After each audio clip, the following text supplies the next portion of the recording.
Hey everyone, do you know about the forbidden book of Enoch? What was it? Why was it banned? What does it have to do with fallen angels and giants? Well, today we're going to talk about that. So let's get into it. The book of Enoch has been called the most important and influential book in the history of Judaism and Christianity that you've never heard of. And yet it was banned by both Jews and Christians. So what is the book of Enoch? How did it come to be written? Why was it removed from the Bible? I don't know. What does it have to do with fallen angels and giants? Well, let's break it down and see what we can discover together. So the book of Enoch is an ancient apocalyptic text attributed to the great patriarch Enoch. It's the father of Methuselah and the grandfather of Noah. In the book of Genesis, we read that he walked with God and then he simply vanished, taken up to heaven without ever experiencing death. And so in the book of Enoch, which bears his name, we learn how he made his way to heaven and what he saw there. Now, this is a pseudo-epigraphal work, which means that although it bears the name of Enoch, he didn't actually write it. Instead, it was written around 300 BCE to 100 CE, many centuries after Enoch's disappearance. Our scholars note similarities between the style and themes of the Book of Enoch and other books of the Dead Sea Scrolls, Placing it at Qumran and dating it to the 2nd century BCE. However, much of its material goes back further, likely to the 4th or 3rd century BCE. The original language of the Book of Enoch was Hebrew, but we only have it today in a Greek translation. And this is because during the early church period, it circulated widely among Jewish and Christian communities, who were mostly Greek-speaking. There are also Ethiopic fragments, which go back to the 1st century CE. But again, these are not original manuscripts. So how did this book become so popular? Well, it contains material not found anywhere else in the Old Testament. In particular, it describes in vivid detail the fallen angels known as the Watchers, their war in heaven against the angels of God, and their subsequent fall to earth, where they mate with human women and produce giant offspring. This material became incredibly popular in Jewish circles and was highly influential in shaping early Christian thought, especially in the formation of the New Testament. The book begins with Enoch's ascent to heaven, where he is shown the secrets of the divine world and given knowledge about good and evil. He is then taken on a tour of the heavenly realms, where he witnesses angelic beings praising God and learns about the origins of the cosmos. Enoch is also shown the Book of Life, which contains the names of all those who will be saved. And he is warned about the dangers of sin and the consequences of disobeying God's laws. But as he journeys through the heavens, Enoch is also shown visions of the fallen angels, their imprisonment, and the punishment they will face for their sins.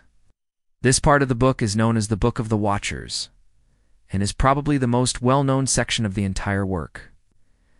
According to the Watchers, these heavenly beings rebelled against God and chose to leave the celestial realm and come down to earth. Here they mated with human women and produced giant offspring, who became known as the Nephilim. This union resulted in the birth of a race of giants, who possessed immense power and strength, terrorizing humanity and corrupting society. As a result, God decided to punish the Watchers and their descendants, as well as the wicked humans who had aligned themselves with them. To do this, God sent the archangel Raziel to bind the Watchers with chains and hurl them into the darkness below the firmament, trapping them forever. The fallen angels remained imprisoned until the time of the final judgment, when they would be brought before God to face punishment for their sins. The book then goes on to describe the fate of Enoch's own family, as well as the origins of the Messiah and the end times. Overall, the Book of Enoch provides a glimpse into the apocalyptic beliefs and theological ideas that were circulating among Jewish communities in the Second Temple period. It presents a vision of the cosmos that is more complex than anything found in the Old Testament.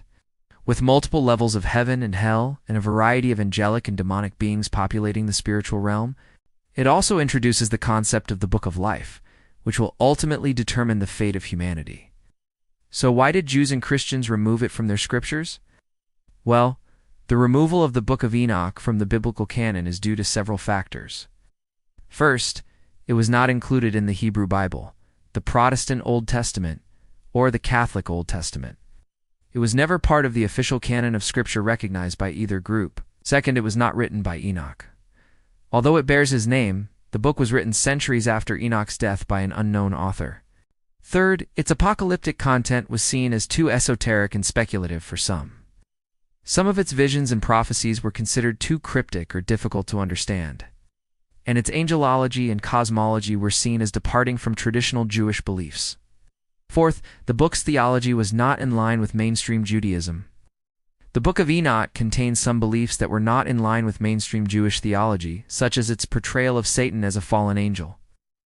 Finally, the book's popularity may have been seen as a threat to the authority of the official scriptures. Its widespread use in Jewish and early Christian communities may have caused some concern among religious leaders, who wanted to maintain control over the religious texts used in worship and study. So when did it get banned? Interestingly, it wasn't really banned. If by banned you mean officially outlawed. It just kind of fell out of favor. Over time, as the New Testament was written, its influence waned, and eventually it disappeared from view until it was rediscovered in the 17th century CE. In 1967, the first complete manuscript of the Book of Enoch was discovered among the Dead Sea Scrolls. It's providing an ancient witness to the text and shedding light on its historical context. But the real question is, what happened to the giants? So the idea that giants existed in the ancient past is a recurring theme in folklore and mythology, as well as in religious texts like the Book of Enoch. The biblical account of the Nephilim in Genesis 6 is often cited as evidence of this, stating that the sons of God, or fallen angels, mated with human women and produced giants known as the Nephilim. However, the existence of giants has not been proven, and the biblical account should be interpreted within its literary and historical context. Despite this, the Book of Enoch provides a detailed description of the Nephilim, portraying them as a race of giants who lived during the time of Noah and caused great destruction. According to this text, the Nephilim were the offspring of the fallen angels known as the Watchers, who came down to earth and corrupted human society. They are described as being immensely powerful and possessing great strength and size. Some scholars believe that the Nephilim may have been based on actual historical figures, such as the Rephaim, mentioned in Deuteronomy 2, verse 20-21, or the Anakim mentioned in Deuteronomy 2, verse 20. These references in the Old Testament describe giants who lived in Canaan before the Israelites conquered it. However, it is important to note that the Book of Enoch is not part of the official biblical canon, and its historical accuracy cannot be verified. Other scholars have suggested that the Nephilim are a purely mythological race of beings, intended to teach a theological lesson about the dangers of sin and the consequences of disobedience. The story of the Nephilim serves as a warning to those who read it to avoid the same fate as those who allied themselves with the giants and turned away from God. Ultimately, the existence of giants in the biblical narrative is a matter of faith and interpretation. While the Book of Enoch provides a vivid and detailed description of the Nephilim, their existence cannot be proven or disproven. And what does this have to do with fallen angels? Well, according to the Book of Enoch, the Watchers were a group of fallen angels who rebelled against God and chose to leave the celestial realm and come down to earth. They are depicted as powerful and heavenly beings who were created for the purpose of praising and worshiping God. However, they became corrupted by their own power and glory and chose to rebel against their Creator. The Watchers are portrayed as arrogant and prideful, believing themselves to be superior to humans and other creatures on earth. Their rebellion is seen as a betrayal of their divine purpose and a rejection of God's sovereignty. The fallen angels are led by a figure named Azazel, who is identified as one of the chief Watchers. Their rebellion causes great distress in heaven, and the celestial order is disrupted. Owls. God convenes a council of heavenly beings to decide the fate of the Watchers, and it is decided that they will be bound and imprisoned for their sins. The fallen angels are cast down from heaven and sent to earth, where they are trapped in the mountains of Hermon. According to the Book of Enoch, the Watchers are held accountable for their actions and face punishment for their sins.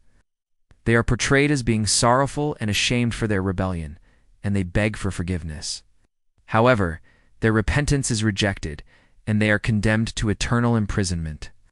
The fallen angels are bound with chains and shackles and are unable to move or escape their prison. They remain there until the time of the final judgment, when they will be brought before God to face punishment for their sins. Overall, the Book of Enoch provides a fascinating and detailed account of the fallen angels and their rebellion against God. Their story is a cautionary tale about the dangers of pride and the importance of remaining faithful to one's divine purpose. And that leads us to another question. Is the Book of Enoch still relevant today? Yes, absolutely. Though no longer considered part of the biblical canon, the Book of Enoch continues to hold relevance and significance in contemporary discussions about religion, spirituality, and the nature of good and evil. Its exploration of fallen angels, demons, and the apocalyptic vision of the final judgment resonates with modern audiences who grapple with similar questions about faith, temptation, and the struggle between light and darkness. The book's unique perspective on biblical figures like Enoch and Noah also adds a layer of depth and complexity to our understanding of their stories. Moreover, the Book of Enoch remains an important source for those studying religious history and the development of apocalyptic literature. Its influence on early Christian thought and the formation of the New Testament cannot be overstated. It continues to be studied by scholars seeking to understand the historical context of early Christianity. Furthermore, the book's vivid imagery and symbolic language continue to inspire artists, writers, and filmmakers who draw upon its rich tapestry of fallen angels, giants, and otherworldly beings to create works of art that explore the depths of human imagination. So though no longer part of the official scriptures, the Book of Enoch remains a powerful and influential text that continues to shape our understanding of religious history, theology, and the human condition. Thank you so much for watching. You find the fallen angels and giants of the Book of Enoch to be intriguing or terrifying? Let me know in the comments below. If you enjoyed this episode, please like and share. Also, don't forget to subscribe so you never miss an episode. Thanks again for watching, and I'll see you next time.